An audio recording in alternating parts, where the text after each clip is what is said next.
اچھا مفتی صاحب، وہ سوال جو میں چھوڑ گیا تھا کہ خواتین کے لیے عصری علوم کا حاصل کرنا، چونکہ اس میں بڑی لوگوں کو وہ تشویش ہوتی ہے کہ جناب کیا ہماری بیٹی نے کوئی جاب کرنی ہے یا کوئی اس طرح سے، یہ اس کے حوالے سے فرمائے گا۔ پھر خواتین کا جو ہے وہ دین کی تبلیغ و اشاعت میں جو کردار ہو سکتا ہے، اس کے لیے کیا کیا ہونے چاہیے اقدامات؟ جی میں عرض کرتا ہوں، ابھی جو ڈاکٹر صاحب نے ایک بات بیان فرمائی کہ ہمیں شریعت کو معیار بنانا چاہیے، معیار شریعت، تو تصور شریعت بھی لوگ ذرا سمجھیں اس بات کو۔ جی شریعت کیا ہے؟ یہ اصل میں تعلیم کا نام ہوتا ہے۔ شریعت تعلیم ہے، جو اللہ کی تعلیم ہوتی ہے اس کو ہم شریعت کہتے ہیں، نبی کریم کی تعلیم ہے وہ شریعت وہ بھی ہے۔ شریعت، لیکن یہ دونوں شریعتیں، قرآن لے لیں یا حدیث لے لیں آپ، یہ ایک زمانے کے تمام امور کا، تمام معاملات کا احاطہ ضرور کریں گے، لیکن یہ دعویٰ نہیں ہے کہ قیامت تک آنے والے ہر معاملے کو یہاں ذکر کر دیا گیا ہے۔ ٹھیک، اگر ہم صرف اتنے کو ہی شریعت کے اندر محدود رکھیں تو شریعت ناقص کہلائے گی۔ اس لیے اللہ نے قرآن عظیم میں بیان فرمایا کہ اطیعوا اللہ و اطیعوا الرسول و اولی الامر منکم، اللہ کی اطاعت کرو، رسول کی اطاعت کرو، اور ان لوگوں کی اطاعت کرو جو تم میں حکم والے ہیں۔ صاحبان امر، اور وہ کون ہیں؟ صاحبان امر، جو آپ فرما رہے ہیں، مجتہدین، ہر زمانے کے وہ مفتیان کرام جو جدید مسائل پر اور قدیم مسائل پر بھی توجہ رکھتے ہیں کہ اب اس دور میں اس میں تبدیلی آئے گی یا نہیں آئے گی۔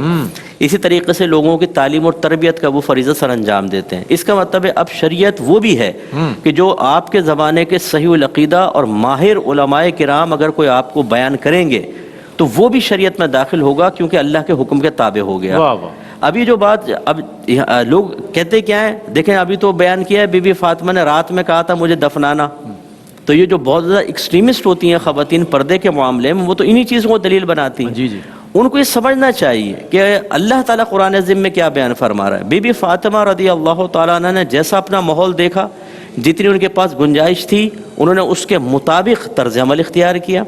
اب دور بدل رہا ہے، ہمارے باہر کے ملکوں میں بچیاں ہیں، ہمارے ملک میں عصری تعلیم کے لیے بچیوں کو باہر نکلنا انتہائی ضروری ہے۔ جوائنٹ فیملیز ہو گئی ہیں جس کا ہمارے مذہب اسلام میں حقیقتاً کوئی تصور نہیں ہے۔ یہ ہماری ہے نا، وہ تو چھوٹے چھوٹے حجروں میں رہتے تھے، ان کے ہاں تو جوائنٹ فیملی کا سسٹم ہی نہیں تھا۔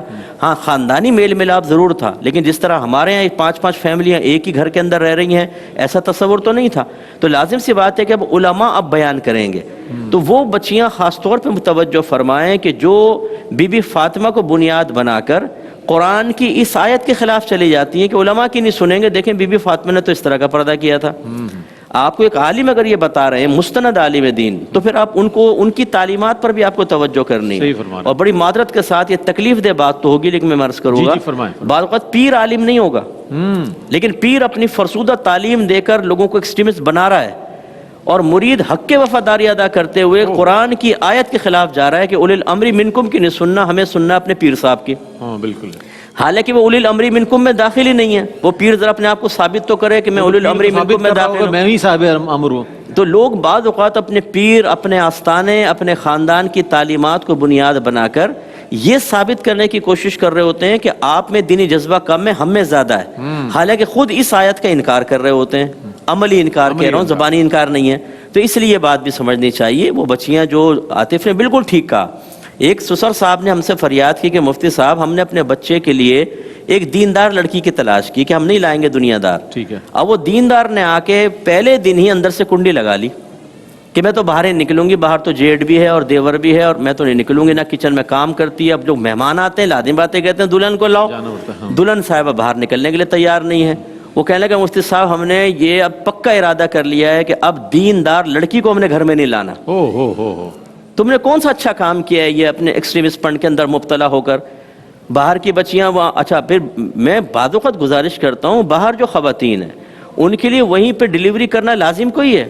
وہ پاکستان آ جائے نا، تقویٰ تو یہ کہتا ہے یہاں فیمیل سب مل جائیں گی، وہاں تو میل سامنے کھڑا ہوگا، اس کے سامنے ستر کھولنا ہوگا، لیکن بچے کی نیشنلٹی حاصل کرنے کے لیے وہ اس رعایت سے فائدہ اٹھا رہے ہیں، اور ہم اجازت دیں گے، ہم میں منع نہیں کر رہا ہوں، لیکن میں یہ کہہ رہا ہوں کہ جو آپ اگر کسی شخص کو فالو کر رہے ہیں، کسی تنظیم کو فالو کر رہے ہیں، کسی خاص اپنے خاندانی رسم و رواج کو فالو کر رہے ہیں، وہ اس کے معاملے میں تو آپ ایکسٹریمسٹ ہیں، لیکن جب آپ کو اپنے دنیاوی نفع حاصل کرنا ہوتا ہے تو پھر آپ باقی سب تعلیمات کو چھوڑ دو، اب یہ دنیاوی فائدہ حاصل کر لو، تفاوت نظر آتا ہے۔ صحیح، اس میں آپ ہماری مان لیں گے، یعنی جب اپنی گوٹ نہ پھنس رہی ہو تو تمام غلط، ہم صحیح، ہم صاحب تقوی کا جھنڈا لے کے 7ویں آسمان پہ کھڑے ہوئے ہیں، اور جب اپنی گوٹ پھنسے تو پھر مفتی صاحب زندہ آباد، کوئی رعایت کا مسئلہ بتا دیجیے آپ. کتنے مجھے کال کرتے ہیں صاحب کوئی رعایت نکلتی ہے تو بتائیں. پھر میں شرمندہ نہیں کرتا ہوں کہ یار تم ویسے تو بڑے ایکسٹریمسٹ بنتے ہو، جب تمہیں رعایت حاصل کرنی ہوتی ہے تو میرے پاس آ جاتے ہو. ہم کون سا کہ شریعت کے خلاف رعایت دیں گے تمہیں؟ یعنی پہلے ہم شریعت کے خلاف بول رہے تھے کیا، اب شریعت کے مطابق بولیں گے. اس لیے لوگوں کو سمجھنا چاہیے. بہرحال یہ آخری جو آپ کا حصہ تھا کہ تبلیغ دین میں یقیناً عورتوں کو بالکل اپنا کردار ادا کرنا ہوگا. جیسے حضرت نے وضاحت فرمائی، سیدہ عائشہ صدیقہ رضی اللہ تعالی عنہ نے دین کے ایک بہت بڑے حصے کو صحابہ کرام تک پہنچایا کہ اگر آپ نہ پہنچاتی تو وہ تعلیمات اور کسی ذریعے سے حاصل نہیں ہو سکتی تھی، کیونکہ وہ اندرونی معاملات بعض ایسے تھے جو آپ نے بیان فرمائے.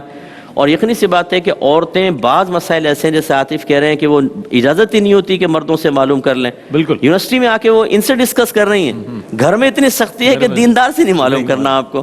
وہ عورتیں کہاں جائیں گی؟ ایسی بہت ساری ہیں. تو اس لیے خواتین کو بالکل آگے آ کر اس شعبے کو بھی کور کرنا چاہیے. اور جیسے آپ نے تعارف کرایا، ہم اپنی اکیڈمی میں کوشش کرتے ہیں بچیوں کو مفتیاب بنائیں.